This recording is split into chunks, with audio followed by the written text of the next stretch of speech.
Danger Man is a first-rate espionage series from the 1960s. It was a British production which predated and somewhat informed the James Bond films. In fact, Ian Fleming was brought in to collaborate on the development of the series. Fleming's original concept featured a globe-trotting British spy who introduced himself as Drake, John Drake. Sound vaguely familiar? Fleming left before development was complete, and the new writers changed the format. Once Patrick McGoohan was cast, he also affected character development. His John Drake would be held to a higher moral standard than Bond, rarely using firearms or seducing females. While this may sound rather dry, it plays as anything but. McGoohan is an excellent actor and was even Fleming's first choice to play James Bond. His John Drake is clever, quick-witted, tough, and resourceful. He will use charm and his ability to take on different identities in order to infiltrate situations. Unlike the James Bond films, these stories are gritty and deal with the realities of the Cold War. Drake works for a Washington, D.C.-based intelligence organization that is a division of NATO. The first season episodes are in black and white and run about 25 minutes long. The amount of story that is packed into those 25 minutes is amazing. The narrative often sees Drake traveling across the globe in order to assure national and global security. The second season was filmed a few years later and saw the running time expand to 49 minutes. Drake's character was changed to a British spy working for M9. No further mention was made of NATO. This was due in large part to the successful launch of the Bond films as well as TV's Avengers series.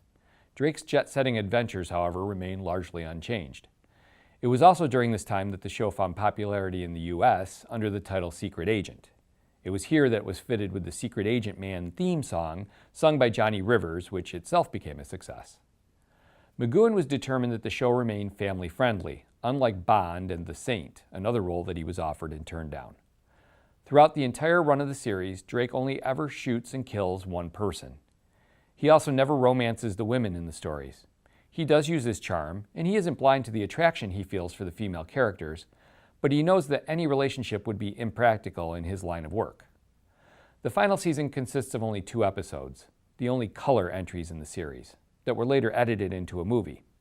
By this time, the writers had reverted to copying the more fantastical storytelling that James Bond had made popular. McGoohan left the series in order to start a new project called The Prisoner, which would cement his place in television history. His contributions to Danger Man, both on camera and off, were largely a labor of love for McGoohan. He felt an ownership to John Drake because he'd been so instrumental in the development of both the character and the series. Many speculate that his role in The Prisoner, the mysterious Number 6, was actually Drake. There's a lot of evidence to support this, as Number 6 was a disgruntled former British spy, and Drake had repeatedly expressed his distaste for his superiors and their methods throughout the course of Danger Man. In any case, it is usually The Prisoner that McGoohan is known for, but I feel that Danger Man is the better series. The stories are well crafted and they're intricate, but they're not so convoluted as to be indecipherable. The half-hour installments of the first season are my very favorites. They are perfectly structured and provide the viewer with exotic locales, interesting characters, and strong plotting. Even though this is a series that can be enjoyed by the entire family, I'm not sure that the kids would fully understand and appreciate the narrative. So at first anyway, snack responsibly and wait until the little ones are tucked in for the night.